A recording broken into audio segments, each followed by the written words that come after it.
Welcome to LJC news TV 46.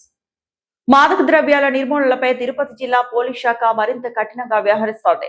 జిల్లా SP L Subbarayudu ఆదేశాల మేరకు ఈగల్ టీం ప్రత్యేక తనిఖీలు నిర్వహించింది. Tirupati railway station, bus stand, parcel కార్యాలయాల్లో నార్కోటిక్ డాగ్స్ సహాయంతో విస్తృత స్థాయిలో తనిఖీలు చేపట్టారు. అనుమానాస్పద పార్సళ్లు, వస్తువులు, సామగ్రిని క్షుణ్ణంగా పరిశీలించి మాదక ద్రవ్యాల అక్రమ రవాణాపై నిఘా పెట్టారు. గంజాయి మరియు ఇతర మాదక ద్రవ్యాల అక్రమ రవాణా, నిల్వలు, సరఫరా కార్యకలాపాలపై ప్రత్యేక దృష్టి సారించినట్లు అధికారులు తెలిపారు. మాదక ద్రవ్యాల రవాణా, విక్రయాలు, వినియోగంపై తిరుపతి జిల్లా పోలీస్ శాఖ జీరో టాలరెన్స్ విధానాన్ని అమలు చేస్తుందని స్పష్టం చేశారు.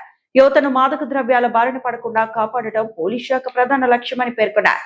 చట్టవిరుద్ధ కార్యకలాపాలకు పాల్పడే వారిపై కఠిన చర్యలు తీసుకుంటామని హెచ్చరించిన అధికారులు మాదక ద్రవ్యాల రహిత సమాజ నిర్మాణానికి ప్రజలు సహకరించాలని కోరారు.